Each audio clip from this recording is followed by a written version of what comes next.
5 different types of procrastinators.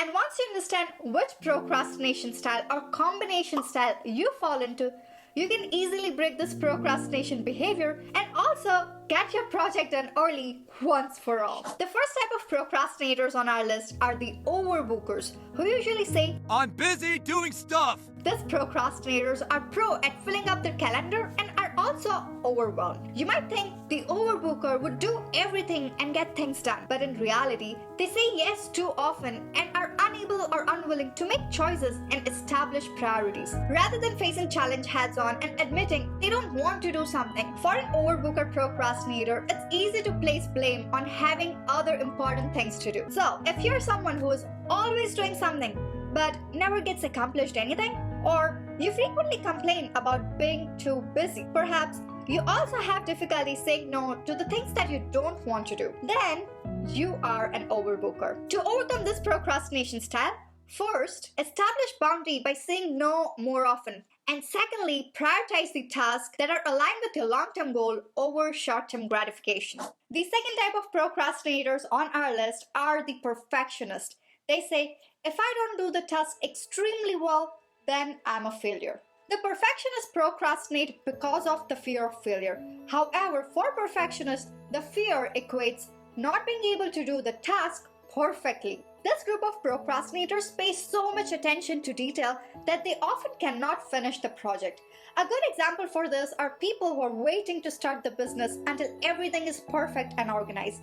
But the truth is, the world is messy and chaotic, and the perfect conditions rarely exist. The legendary perfectionist Steve Jobs has a similar story.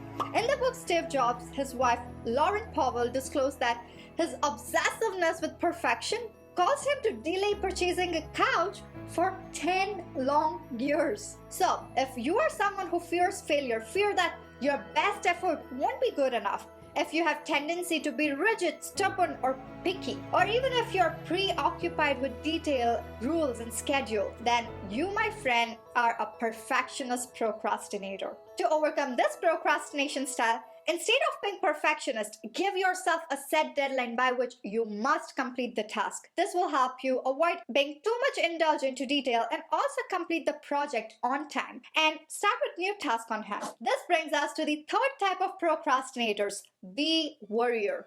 The worrier procrastinate and put off doing things, especially because they feel specific emotions towards that task, especially anxiety, boredom, overwhelm, or sadness, thinking avoiding the task means avoiding the bad mood. In fact, the worrier are cautious and so anxious that they'll often ask themselves, what if?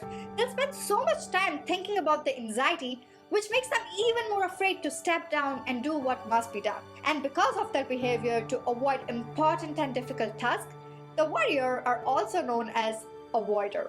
So if you procrastinate because you fear change or prefer to stay in your comfort zone, or even if you don't trust your ability to do things on your own or make your own decisions, then you are the worrier, aka the avoider type. To overcome this procrastination style, I recommend breaking large projects into small, manageable chunks so that you feel less overwhelmed and also know what one small step you need to focus on right now.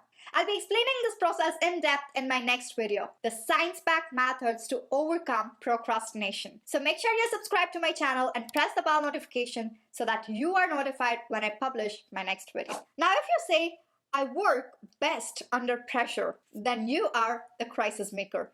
The crisis maker believe that in order to be motivated to complete a task, they need to feel the pressure and stress that is inherent in the last minute action. Without this pressure, they believe they won't perform at their best. So it's safe to say that these procrastinators are addicted to the adrenaline rush of living on the edge. As they're impatient when things move slowly, they're unable to start until the action becomes necessary. So usually they finish right before the deadline. But as they pull off at last minute with a whole lot of anxiety, task generally is not completed as good as it could be. So obviously, if you are someone who frequently waits until the last minute to do something, or you temporarily get involved into something and then quickly lose interest, or even if you get impatient when things move slowly or enjoy the adrenaline rush from taking risk, then you surely are the crisis maker. However, being in the habit of putting such high pressure on yourself often is not sustainable. Therefore, try flipping the script and set a start date. When you focus on when you're going to begin the task and not hope for when you're going to end it, you can surely take tremendous pressure off of yourself.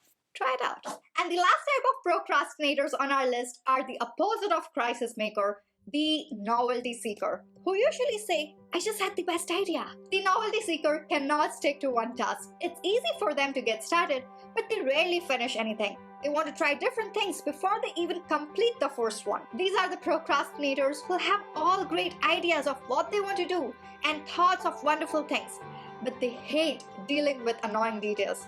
They think details should get themselves done or someone else should do them. However, this thinking pattern makes idea difficult to implement, or even if they get started, they find it hard to complete and end up procrastinating. So if you are someone who procrastinate because you think a lot about what you'd like to do but rarely do them, or you hate details, love creativity, and want to jump from start to end without doing anything in between, perhaps you dislike difficult tasks or want your life easy peasy, then you are surely a novelty seeker, aka dreamer. To overcome this procrastination behavior, make it stick. Literally, write down new projects or ideas on sticky note, but do not pursue them until you finish what you're currently working on. Share it in the comments which type of procrastinator you are. Now, I'll see you in my next video, Science-Backed Methods to Beat Procrastination. See you there.